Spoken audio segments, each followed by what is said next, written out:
Hello and welcome. All right, and so we're going to go ahead and look at the assignment.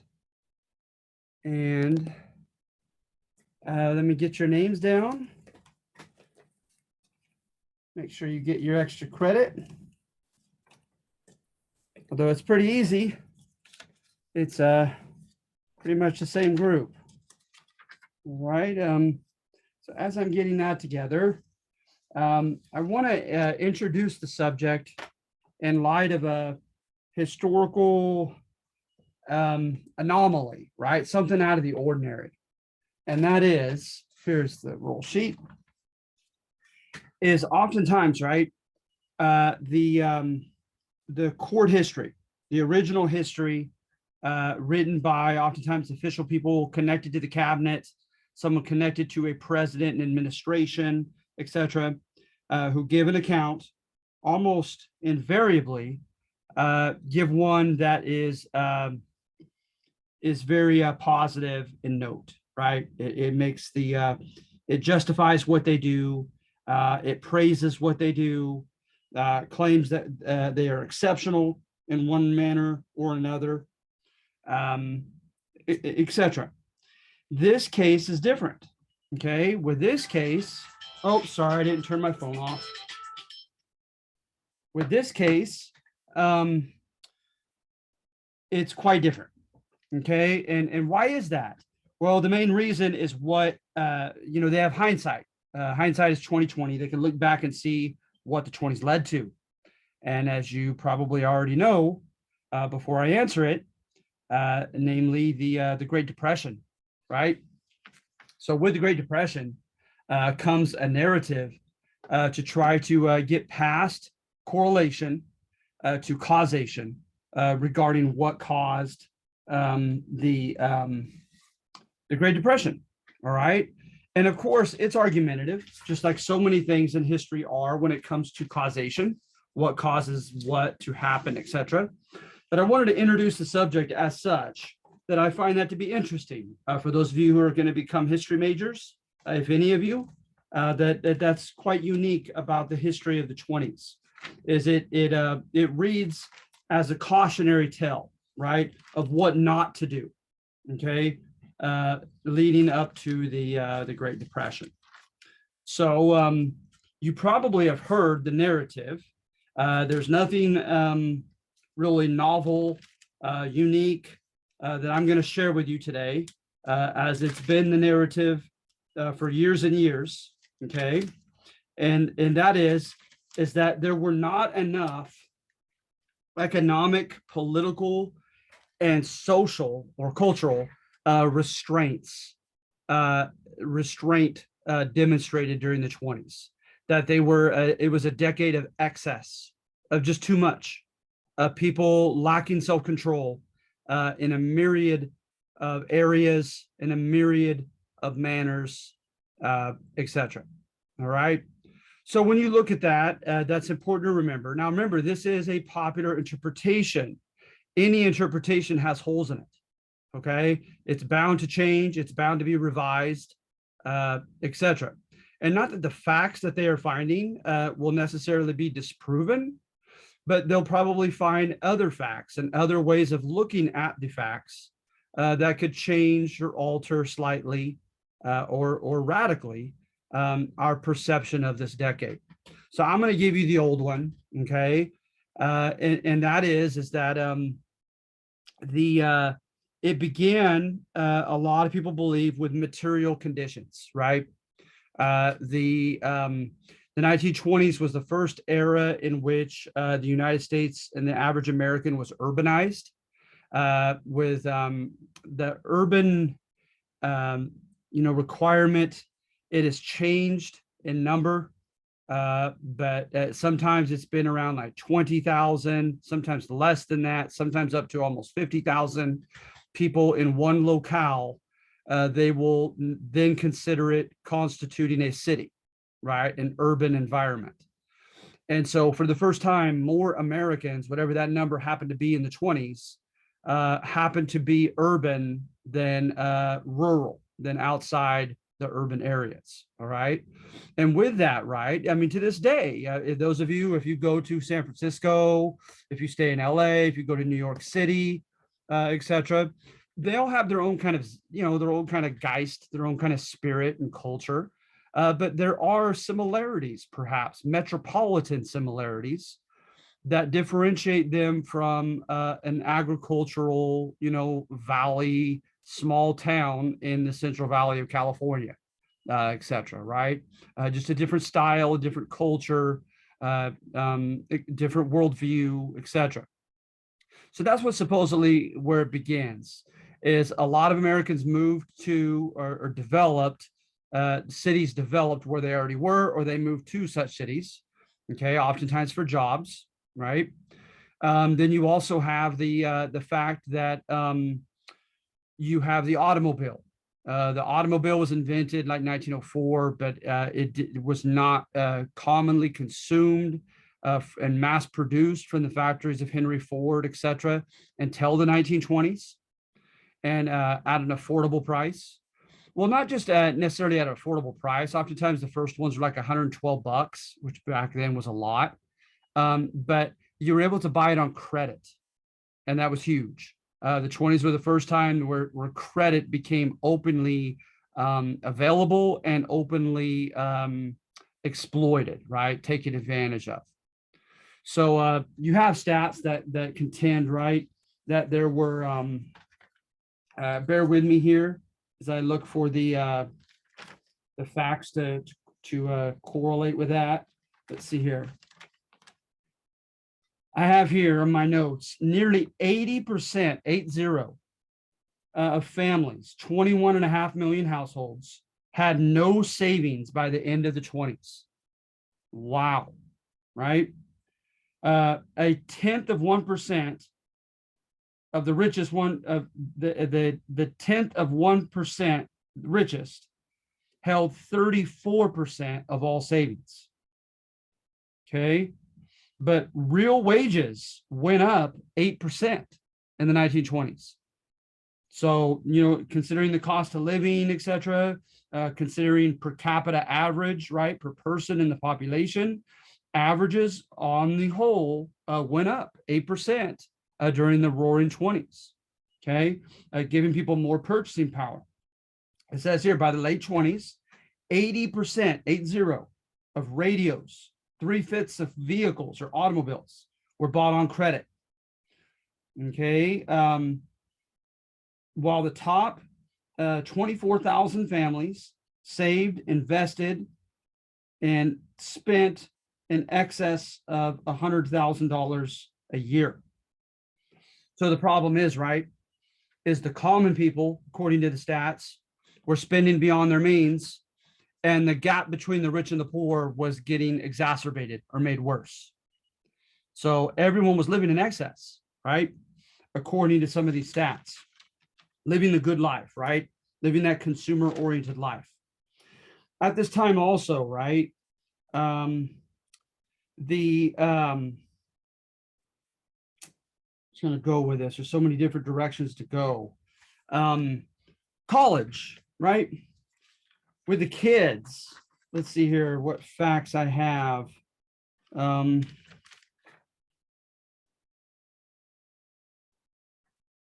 number of college students went up threefold.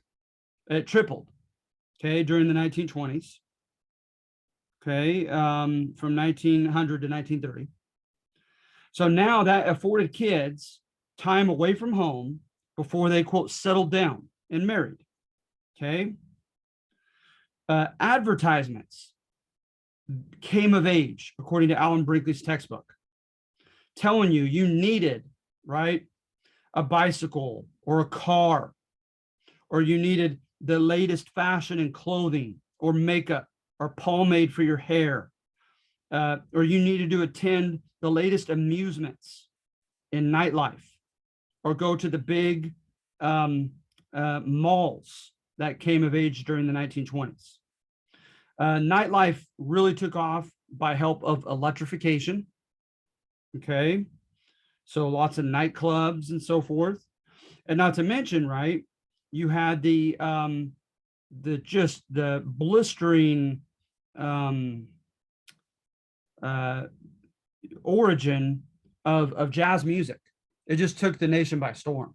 So jazz halls erupted everywhere, encouraging the youth, especially college age kids, to go to nightclubs and so forth. All right. Literature really took off as far as the genre of romance bordering on pornographic. Movie theaters in 1925, 50 million movie theater tickets were sold every week in 1925. So the Hollywood just blew up in the 1920s, right? Phonographs for listening to jazz music just were bought en masse, and a lot of times on credit. Washing machines and other household objects like radios, right? Refrigerators, freezers, vacuums. And for one thing, right, is the advertisements were telling people that you don't have time, housewives, etc., to mess with such things. You need to enjoy life because you only get one shot at it. There was almost this Epicurean culture in the 20s. Remember, the Epicureans of Rome said fatalistically, everything is ephemeral, everything fades quickly, more quickly than you want it to and think it will. You're just going to die. So fatalistically accept it and seek out pleasure before it's all over. You had that kind of Epicurean, or a more negative way of saying it is hedonistic, right? If you're hedonistic, you live for pleasure instead of having goals and other, grander things to live for. When you look at the pillars of popular culture, right? You look at some of the actresses, right? I have here in this introduction. You have Mary Pickford. Then it kind of evolved to Clara Bow. Then to Louise Brooks. Well, according to a book that I read, because I'm not well versed in this era of cinematographic art, but if this book can be trusted, it was emblematic of the fall of morality in the 1920s. Mary Pickford is the damsel in distress, waiting for the man to come save her. Clara Bow has more than one love affair. She has a mind of her own. She has dreams and a destiny of her own and her own will. And then it goes to Louise Brooks by the end of the 20s. And she jokes about how many men she's slept with and how many hearts she's broken and so forth, kind of joking of being the femme fatale, right? The deadly woman. F. Scott Fitzgerald, right? In his books, wrote of the femme fatale very often. And a lot of people think that it was somewhat autobiographical about his own wife, Zelda Sire. Okay. And these women, right, were contending that they were becoming liberated, right? So a group of conservatives, progressives, evangelical Christians, etc., they went into Muncie, Indiana, to do a series of questionnaires and interviews with college students, particularly young women, to try to feel out if there had been a moral decadence, right? Of just a devolution, a fall in moral ethics. And notice, right, from the Victorian era, there was always a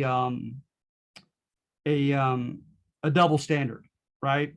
Whereby men are pigs, that's to be expected, but women are to be chaste and virtuous, etc. So that hence the focus upon the young ladies instead of the young men at the college in Muncie. Well, they were absolutely taken aback, shocked, angered, etc., were the results. They found that over half the young ladies admitted to have lost their virginity prior to even having much of a serious relationship, much less marriage. They read some of their love letters to their boyfriends, and a lot of times they had become very graphic in detail. They said that there was a problem with a lot of the young girls having an unspoken agreement called treating, whereby the man would take them out and pay for things, and they would pay them back sexually. And yeah, so the investigator was Clara Laughlin, and it got a lot of publicity, and it made conservatives very concerned about where the direction in which the youth were heading in the 1920s. You look at a lot of their cultural leaders, right? You look to Hollywood, and a comedian named Fatty Arbuckle.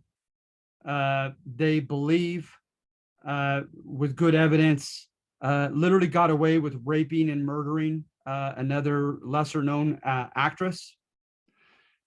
You had lots of affairs and divorces with some of the most well-known actresses and actors. Then you had young women who were buying Coco Chanel from Paris, her attire, her dress, which was, compared to the Victorian area, a lot easier to get around in, but they considered it more masculine, and cutting and bobbing their hair short, etc. And oftentimes they were seen with that type of attire, and they stigmatized any young woman who was wearing just that. A lot of the young women bought the $10 version of it instead of the $117 version, but they were going to nightclubs, etc. And by the way, a lot of the young women before getting married were employed, but they were paid so poorly that it was barely subsistence pay. And so hence there was a limit to how liberated women were in the 1920s, namely economically. A lot of them literally could not afford to live on their own. They eventually had to decide to marry or shack up with a roommate. Okay. But people were angry about this. And what some of the feminists were contending is that these flappers who dress like that, the women in the movie films, etc., and at the colleges, etc., were doing women a disservice, and the feminist cause a disservice, because they wanted respectability to their cause, right? They were far ahead of their time and trying to contend that women could virtually do anything that a man could do. And they felt like these flappers and wild young women were ruining it for the rest of the women. Okay. Let's see here. Then you also have, in baseball, the Black Sox episode to start out the 1920s. Like I said, in professional sports as well, but also arguably more importantly, the government, right?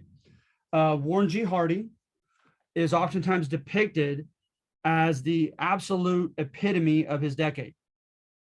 A lot of people thought he looked presidential. He had nice facial structure, had a commanding presence about him, and hardly anyone knew even where he stood in his political platform in voting for him. But he looked the part, right? And so he comes in, and the famous saying with him, right, is he contended, "I came into office worried about my enemies, and it was my damn friends who did me in." He had a lot of instances of corruption in his administration. Literally, down the street from the White House, there was a particular house that began to become infamously pretty well known, and people would come and and put an envelope full of money inside the mail slot of the door. And it was, of course, a bribe of one sort or another to have someone put in appointed for a certain governmental position, or more infamously, for their speakeasy in which they sold alcohol, not to be shut down. Because remember, this was the era of prohibition. We haven't even gotten to that yet. So at any rate, you have that actual residence there on in Washington, D.C. Then you also had one buddy of his was in charge of the Navy. And by the way, he put in buddies who he had known from his younger days as an editor and writer from a newspaper in Ohio, who were not qualified, economically to handle large quantities of money and budgets, etc., or the Navy, etc. And so it was nepotism, it was favoritism, and he was putting his cronies in there, right?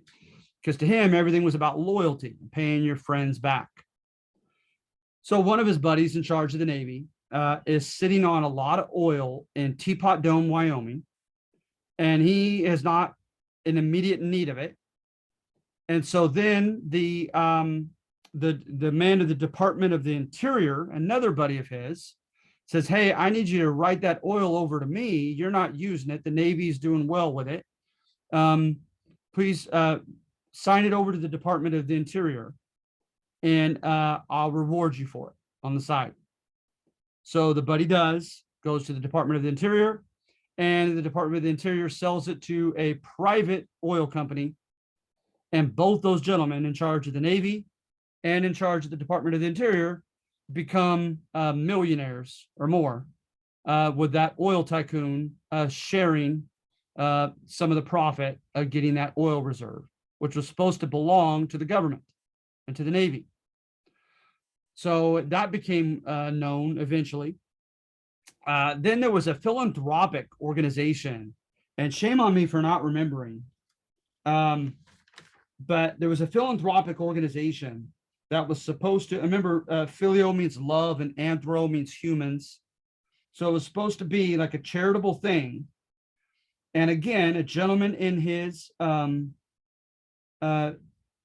cabinet absconded. He took the money that was supposed to be given to a good cause and fled to Europe with it. I kid you not. And then in addition to that, Warren G. Harding's multiple affairs became known, especially the one in which he was committing with one of his best friend's wives. And so it was just all coming undone, right? So he was elected in 1920. He looked robust. He looked young. He had actually some black, he had a scandal just 2 generations down his family with a black person in his family. Had nice tan skin, etc. Looked just healthy as can be in his inauguration. By 1923, nearly 3 years later, he got really sick. He started swelling up, having heart palpitations, having breathing issues, got food poisoning, and was visiting the Northwest, coming down from the state of Washington. And he suddenly took a turn for the worst and died in office in San Francisco. And so to a lot of people, he was, and this is in the midst of all these scandals coming out in the newspapers. So to a lot of people, right, he's easy to depict as a microcosm, as a mini example of his generation, right? On the surface, looked great, looked fun, and then just blew up, caved in, imploded, right, etc. So you have that, right? And then you also have a big movement in the schools, in the public schools, for teaching macro species evolution. Okay.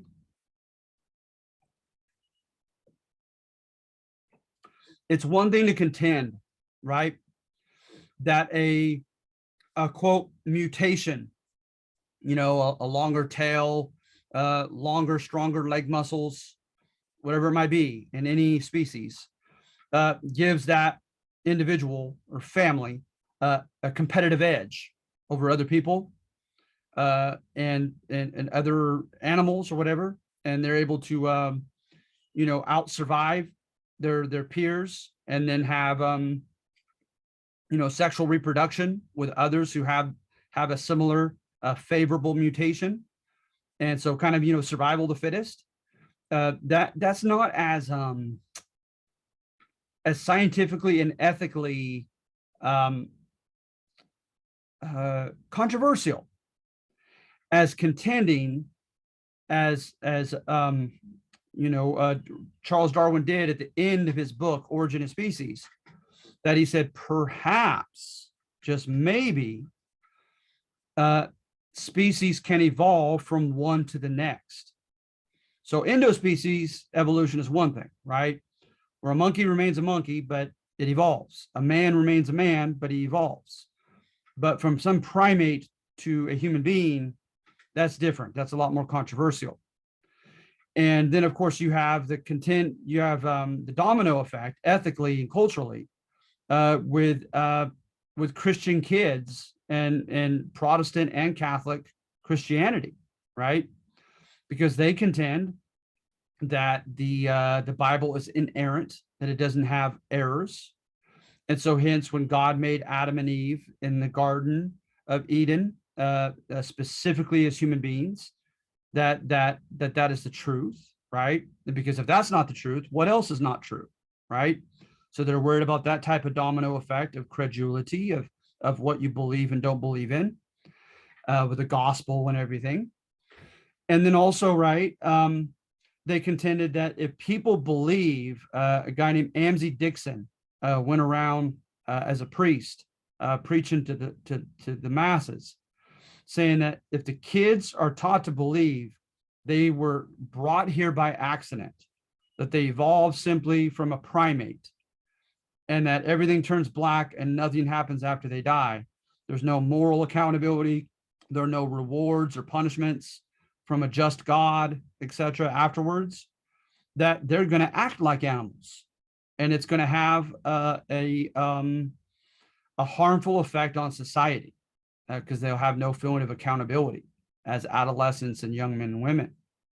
So at any rate, there was a big holy war in Dayton, Tennessee, whereby the ACLU, the American Civil Liberties Union, paid a guy to asked him to volunteer to get fired at a conservative Christian county public high school in Tennessee, to teach macro species or exospecies evolution to sophomore high school kids. Well, as soon as he did, they went home, told their parents. The administration was furious, and he was fired. John T. Scopes was his name. And so ACLU, as promised, you used a well-known lawyer to defend him, right?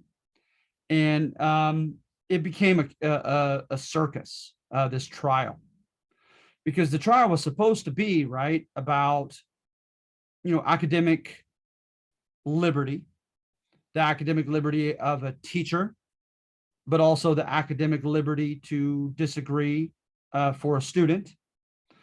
Also, the subject of sovereignty, right? Who decides, who is the authority with public school K through 12 curriculum? Are they elected reps on the school board and the superintendent? Is it merely the principal and faculty? Are they the parents whose tax revenue is going to the kids' education at the public level? So instead of hitting those political points, it became a holy war, right? Where the ACLU lawyer challenged biblical stories, said that they were just literary fables. And it just became ridiculous. But that was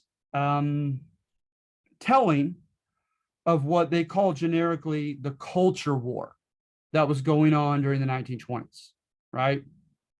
And very generically, it was between those who were embracing the changes that were coming about in American society during the 20s versus those who were very frightened and concerned about the changes that were undergoing in the 1920s in America.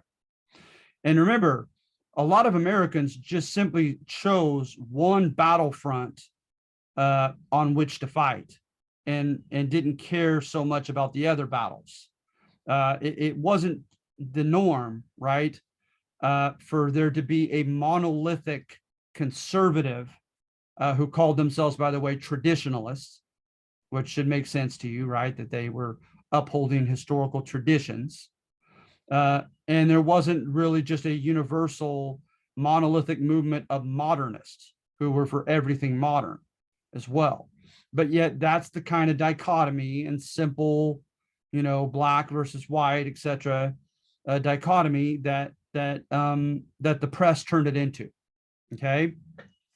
So on the one front, you had conservative traditionalists who were concerned about the youth culture. They wanted, in particular, right, to change the clock back on young women's behavior and liberty away from their parents, and to go to college and to make money and to go out and have nightlife, etc. So some were merely concerned about that. Some along the same lines blamed it on Hollywood and popular culture. And they wanted the public to see members of government, members of Hollywood and professional sports to be publicly punished, for the people to see that it didn't pay, right, to live that type of immoral lifestyle. And then you also had people who were almost solely fixated on the teaching of exospecies evolution in schools, right? And so you had the scientific movement at that time that was for it versus mainly the Christians that were against it. Okay, and often did take a rural versus urban complexion. Oftentimes people in the urban areas were more apt to embrace the new scientific dogma, and the people in the rural areas were not, and held more closely and stubbornly to Christianity. So then you have those elements, right? And then you have a very, very ugly element to this culture war, and that is the Harlem Renaissance, right? So the NAACP, right, the National Association for the Advancement of Colored People, namely in 1905, under W.E.B. Du Bois and other leaders, African-American leaders of the country. Du Bois was the first Black man to get, it was either an undergraduate or postgraduate degree from Harvard. But at any rate, they began issuing literary, scientific, just academic contests for young African-American students in high schools and college to compete in and to win money and to win opportunities to publish their works, get their names promoted in the newspaper, et cetera, et cetera. So they began doing that as early as 1906, right? And some people really started, like Langston Hughes became like one of the first stars of the Harlem Renaissance as a young Black writer. Then it coalesced, right, with a couple crossover songs and musicals and a novel that took the white world by storm, right? So one was singers like Bessie Smith was put on the radio, and people, they couldn't tell over the radio, and they didn't care over the radio whether she was Black, white, or green. They loved her voice and her music. And so she helped, whether she meant to or not, She helped out the plight of African Americans in getting some cultural recognition. Then you also had a musical that was called Shuffle Along, and they traveled around the country, and they people loved them. People absolutely loved that musical, and of course they were primarily African American, Black performers. And then you had a guy, Carl Van Vechten, who wrote a book called Inward Heaven. And he is, as terrible as that title is, he wrote about how tough it was for young African American men to make it in this world, especially in a big urban environment. And it was kind of it might be a little bit of an exaggeration in terms of how many people read it and how much it took over discourse or dialogue over the media and stuff. But to a little bit lesser level, it was kind of a Uncle Tom's Cabin, written by a white writer about, trying to get readers to empathize with Black men. So you had those, happening, all kind of coalescing to give some attention to this Harlem Renaissance. And then you had Philip Payton and other Black leaders who were trying to gentrify Harlem itself in New York. They were trying to get out the slums, declare urban blight, right, to some of the horrible living conditions of some of the apartment flats, etc., have them bulldozed, and developed kind of suburban middle-class Black neighborhoods. And supposedly they ran into intense, blatant racism of white homeowners associations and others, basically trying to force people to sign, literally put it in writing, that they promised that they would not rent or sell their homes to Black people. So it was a front fought on all kinds of realms there in Harlem and throughout the world, for that matter. Excuse me. So then, in addition to that, you have some of the writings and some of the Harlem Renaissance performers and writers, etc., that again, like Shuffle Along, etc., really became popular. The white public wanted to read or watch these people, their work, their art form.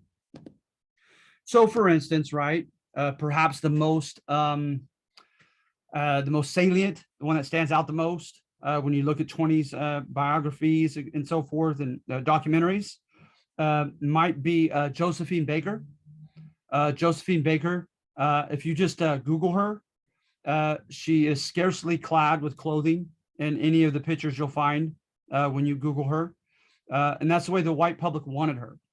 They wanted her very sexy and exotic, but also very silly, and a great dancer, a great singer, a great entertainer, etc. So you had Josephine Baker take the nation by storm. You had Duke Ellington, Louis Armstrong, right?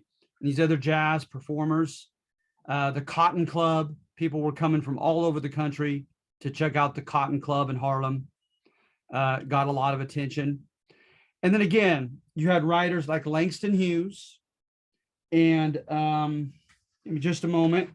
There were a couple others that were almost as big as he was, as far as the number of people who bought their books and their poetry and novels. Shame on me. Oh, another one is Claude McKay. M, like the Irish last name, M-C-K-A-Y. Claude McKay was an African American and who wrote Home to Harlem. Langston Hughes wrote Not Without Laughter. And Countee Cullen, C-U-L-L-E-N, wrote Heritage. And those are some of the biggest ones, right? that were widely read by the white public. And what's sad, right, is you find a similarity in those three guys, at least one of each of their novels, is you have a protagonist who wants to escape the black world. He wants to prove himself to the white world of America. He's on his way, in many cases, to an Ivy League education by way of a scholarship. He's super intelligent. He speaks the proper white American lexicon, etc. He's got it down to all his mannerisms, his goals, etc. And he encounters so much disappointment, so much racism, so much self-anger and shame for being ashamed of being black, that by the end of the book, he demonstrates his identity crisis. How he, on the one hand, wants to be integrated and accepted by white America, but then there's another side to him that says, "The heck with you, white folk. If you're not going to accept me as I am, I'm going back to my people where I'm loved and accepted as I am." It's very intriguing, their writings, hitting the psychological, treks, right, voyages that these intelligent black men and women experienced.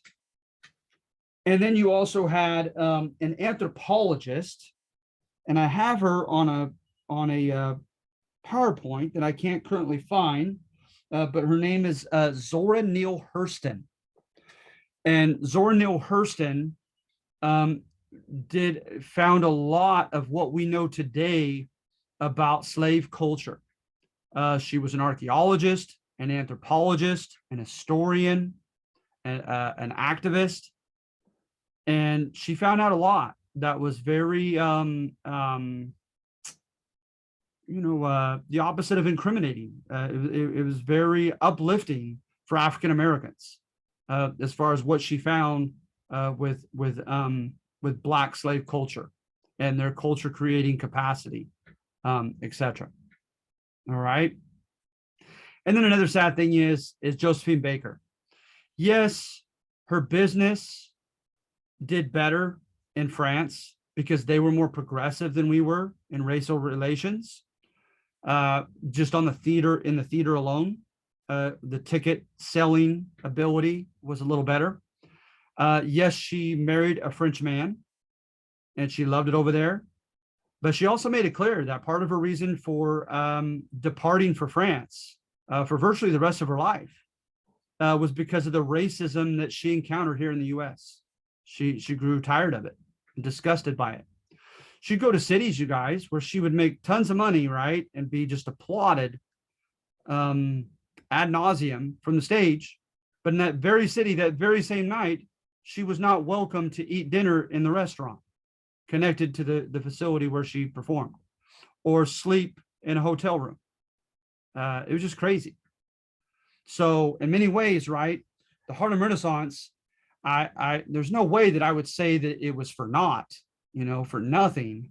I think it culturally helped Americans, because remember, that was the undergirding of discrimination toward Black Americans, was the whole Sambo image, going back to the colonial time period or even before the colonies, in the medieval time period, depicting African Americans as animal-like, ignorant, lacking self-control, and not having culture-creating capacity, right? Adolf Hitler said that baloney. But look in this at the Harlem Renaissance, right? You could say, no, that just that, it's baloney. They wrote such great literature. They wrote great poems and novels, great music, great discoveries, academic, scientific, etc., sculpting, painting, all kinds of an array of areas, the Harlem Renaissance. But Harlem itself did not become gentrified. It didn't raise itself up socioeconomically to become like a well-to-do white-collar city for Black people. It did not bring about, popular white acceptance of Black Americans. No way. So it definitely did not, I would say, subjectively, really achieve its final goals. But neither would I say in a second that it was for naught. It made a dent. It made some. I think it made some progress. It just had to have. It was too impressive not to. All right. And so sadly, some traditionalists during this culture war of the 20s just fixated themselves on racism, and they were against the Harlem Renaissance and jazz music, etc. I mean, as you may know, Adolf Hitler banned jazz music back in Germany. He said, kind of like they'll later say of rock and roll or rap, etc. Right? He'll say, first of all, that it is a black cultural construct, and that it promotes people to let go of their inhibitions and go crazy. And with jazz, instead of violence or devil worship, like some of the other genres later on were stigmatized as by conservatives, jazz was connected to sexual immorality. And one thing was miscegenation, right? Interethnic sex is some of these jazz speakeasies, etc., and jazz clubs, they have photos of black and white young men and women dancing together with one another. All right. And then I might just have one other element left, if my memory serves me correctly. Well, two, I'm sorry, is I'll try to be more abrupt with this, okay? Is prohibition. Prohibition was the last gasp, they say, of the progressive movement. Because remember, to progressives, right? They were against anything that they felt hindered the poor people, for lack of a much better way of saying it. So they didn't like alcoholism, spousal abuse, anything that kept the poor poor.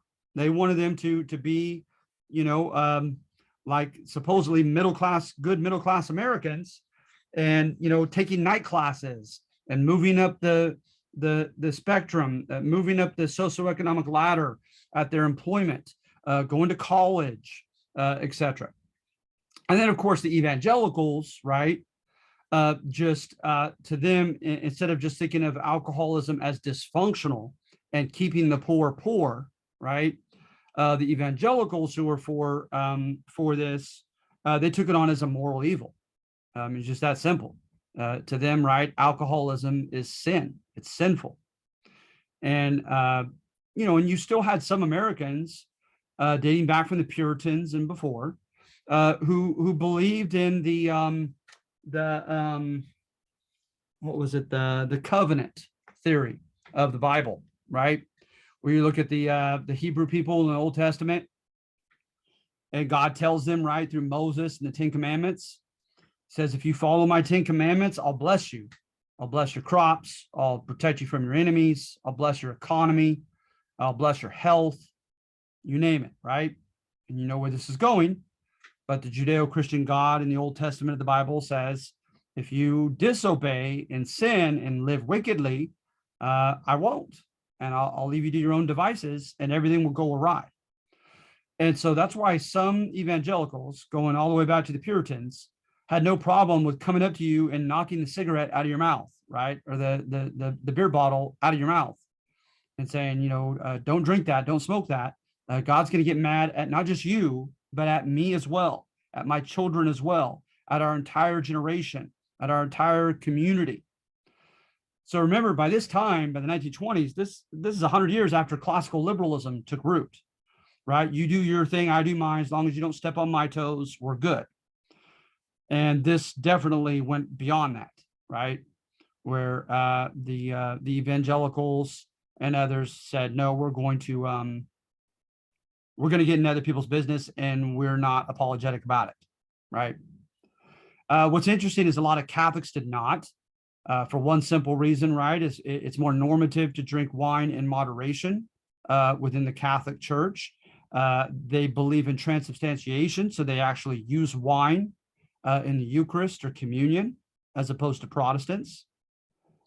And so, and it just by historical circumstance, a lot of Bavarian Germans, the only Catholic state of the 39 German states, that the other 38 became Protestant. A lot of them came here and became, purveyors of beer. And so, and then Italians came here culturally drinking wine, red wine, etc. So at any rate, it also took on an immigrant and ethnic complexion, so that some of the those who were for prohibition, for making alcohol illegal, blamed it on Catholic immigrants and said that they were corrupting our institutions, our culture, our country, etc. And then you always did, from the time of the antebellum time before the Civil War, is you had people contend the whole domino, slippery slope argument, that, one man begins to drink just socially, then he starts to drink a little bit more in private, then he becomes abusive at home, then he starts squandering all the money's discretionary money, lot. It ends up becoming more and more sad, desperate, terrible result. So at any rate, through the Volstead Act, they contended anything 0.5% of alcohol or higher was technically illegal to manufacture, sell, or buy or purchase, right? So technically, from what I've read, it was not technically illegal to drink alcohol, but it was illegal to buy it, to sell it, to make it. And so therein, if you're at a place where you've illegally bought it and you're drinking it, you've bought it. And so there's evidence that you bought it and you could be arrested. But of course, they were more after the providers, the purveyors, those who sold it. So when they did so right with prohibition, supposedly they had 65,000 criminal hearings, 65,000, with a 60% conviction rate. So a lot of people did go to jail or pay a fine during prohibition, the 18th Amendment. Okay. You have, let's see here. In 1925, there were almost 200,000 illegal distilleries that were caught and shut down, etc. The Supreme Court did something a little bit controversial. They permitted automobile searches without a warrant in 1925. So a cop could just stop anybody and make them open their trunk. Okay, that led to more prosecutions, etc. But it also led to more confrontations, right, between those who are breaking the law and those who are trying to enforce it. So, for instance, in Indiana alone, 200 bootleggers were murdered publicly by police officers. And then, of course, right, you have the famous case of Chicago and its nearby little city called Cicero. And in those two cities is where Al Capone worked, right? And it just reads like an incredible novel, right? The story with the mob, right, and going after one another, etc.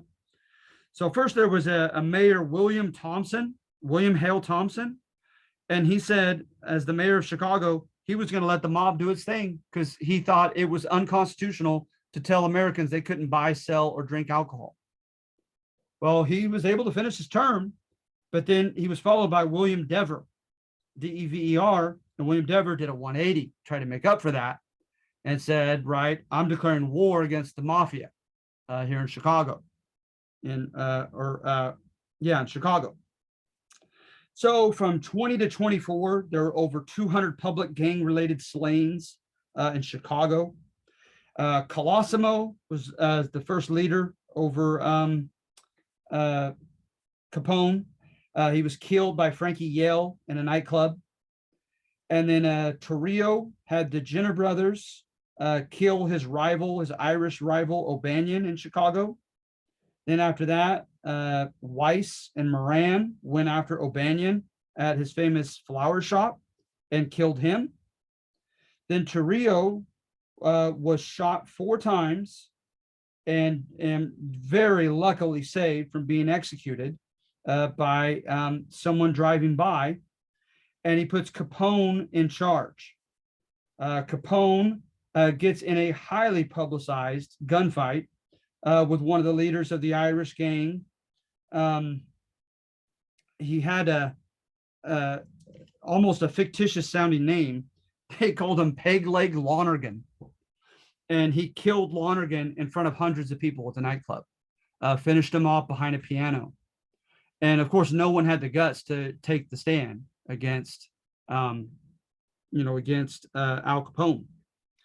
And then Valentine's Day, 1929, he went after Weiss and Moran and literally bought some cop suits, brought Weiss, Moran and Weiss's men down into a garage, a parking garage, lined them up to check their pockets ostensibly and mowed them down.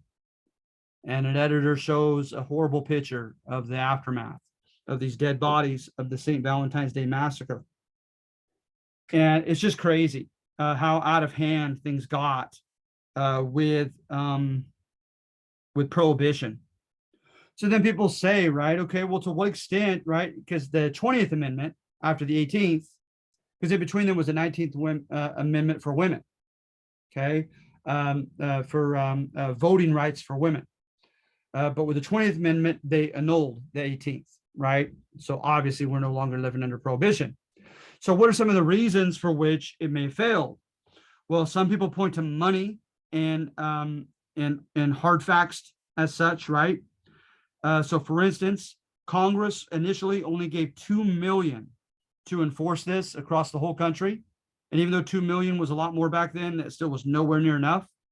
At its peak, there were only 3,000 federal agents, 3,000 across the whole country.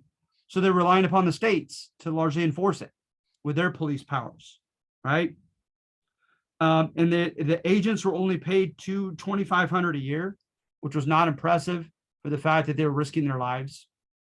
You look at the National Guard, at least 1 out of 10 National Guard members was convicted of taking a bribe and allowing alcohol to pass by a state or federal boundary, especially the Canadian border. And so it was just a mess, right? Some people say you cannot legislate morality, especially with a generation like the 20s that was so kind of without inhibition, right? So you have lots of different theories on that. So number one, to whatever extent was it accurate? It was accurate. What factors do you believe may have contributed to women's empowerment, liberation, or defiance of Victorian norms? Remember, Victorian norms contended that ladies have to be ladies. They have to be very respectful. They're not even supposed to act like they have a sex drive. They're supposed to be above that.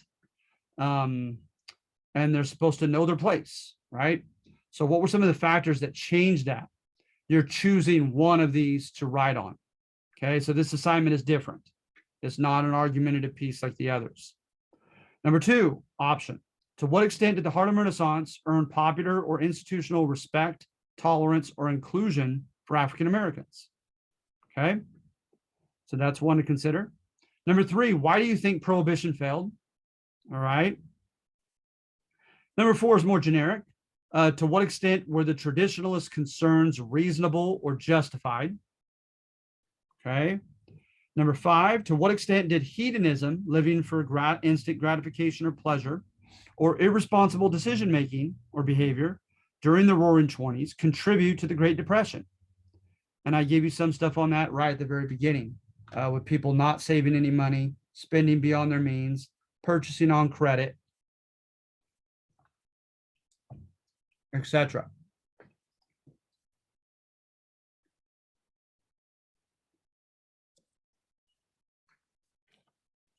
And along with that, with number 5 also, is you have the fact that the Republicans in charge under Warren G. Harding, then he died after 3 years, and then silent Calvin Coolidge comes in, and they try to do the opposite with him. They show pictures of him drinking milk instead of alcohol, fly fishing with rubber boots on instead of being in the middle of a big city, right, with a band and all that. They're trying to tone everything down with the next president. But he was still a Republican and kept Republican policies during the 20s.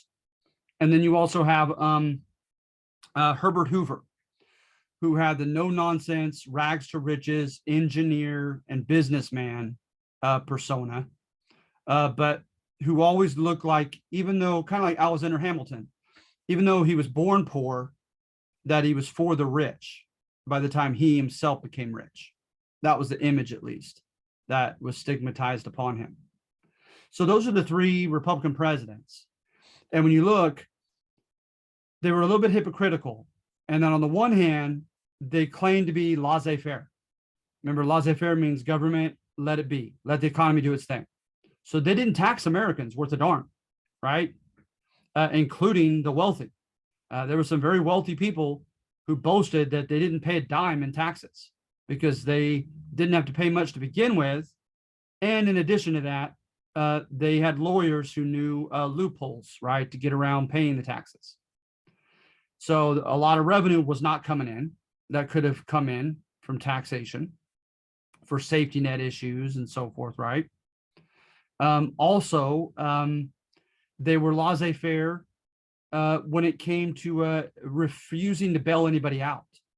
The farmers, before the Great Depression, on more than one occasion, with major commodities like corn and wheat, grew tons of that stuff and had no one who was willing and able to buy it. And they asked the government to buy it for them, to bail them out. And the government on more than one occasion said, no, we don't give handouts. So that really could have helped the farmers. And they refused to do that. Okay. But at the same time, and then they also said they believed in trickle-down economics, which that was a term, derisive term known for the Republicans doing this in the 80s under Reagan. So they didn't call it that yet in the 20s, but it basically is the same thing. And that is right, is that the assumption is they believed that progressives, as we talked about last week, wanted to punish the wealthy for their success, right, by taxing them more. They said, no, that shouldn't be. You ought to let the wealthy especially keep their money that they've earned. And because with that money, there's a reason that they are where they are, is they're good arbiters, good deciders on what to do with that money. They will hire more workers. They will buy more plants, more factories. They'll buy more machinery. They'll do things, right, that trickle down to the common people. But in the 20s, that didn't work. In the 20s, they simply bought more yachts. They went on more Europe trips, etc., and spent their money, lavishly in ways that really didn't trickle down and spread the love to the lower parts of the socioeconomic pyramid. So, but they did help when it came to protective tariffs, right? Farm and factory produce that came from Europe and other countries, they put an artificial tax on it to force Americans to buy American. Well, for a time period, that didn't have much of an effect one way or another, at least harmful, until the Depression began. And we became desperate, particularly for our farm produce to be bought overseas. And the European countries in particular, they retaliated. They said, no, remember, you taxed our stuff. So we're putting a big tax on your American corn and wheat, etc., to encourage our Europeans to buy European-made farm produce instead. So that really kind of came back to bite us in the rear. All right. So do you guys feel like I sufficiently helped you, prepared you at all for this assignment? I'm getting a nod by Joseph. Thank you.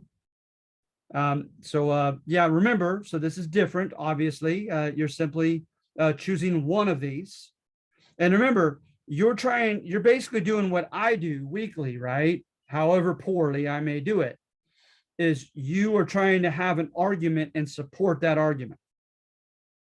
So number one, what contributed to women's liberation in the 20s? Have a definitive list of things as to what did, should you choose that.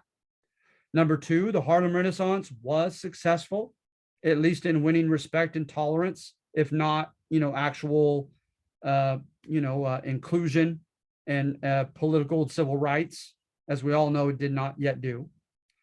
Why or why not? Number three, why do you think prohibition failed? Have some definitive arguments for that.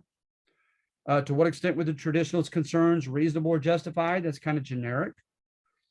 And to what extent did you think people living for pleasure and making poor, instant gratification oriented decisions helped lead to the Great Depression? All right.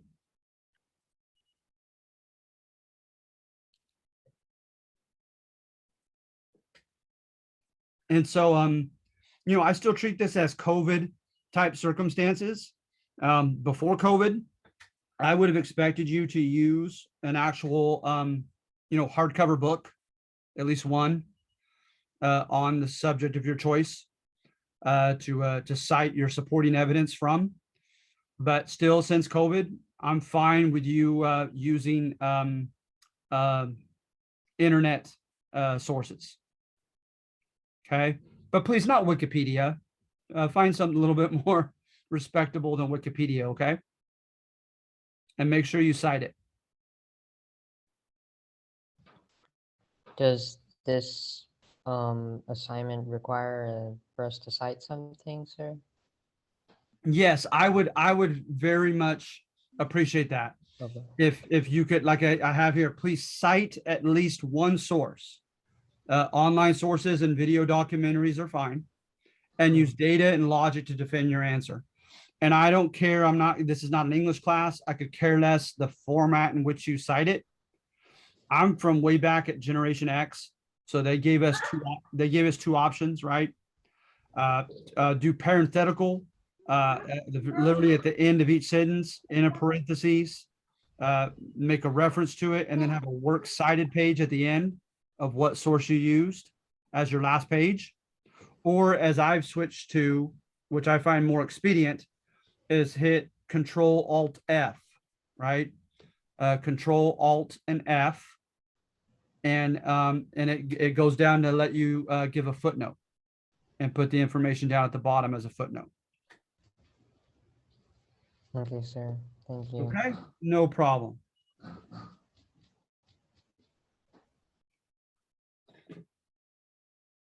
Okay, so anybody else? You guys feel okay on this? Excuse me, sir. I have another question. Sure.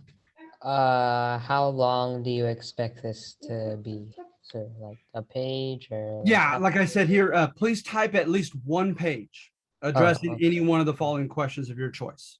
So yeah, and if it is, honestly, I'm not a stickler for details. What I'm a stickler for, as far as format, I'm a stickler for how well you defend your claims. So if you make a definitive, intelligent response to one of these 5 questions, and I feel like you gave ample factual support to defend your answer, and it's just a little less than a full page, I could care less. Okay, sir. Okay. Okay. No problem. All right. So any of the others, Jeremiah, Kyoko, Thomas, any other questions? No, I think you were really thorough. Thank you. All right. Thank you for your patience. and I'm happy to give you your extra credit on this. So yeah, you guys just don't just kind of somewhere in the proverbial middle. Don't wait too long to begin this. Begin to research rather soon. But don't freak out about it either. It's just a 1 week assignment. I'm not asking for it to be like a semester research paper.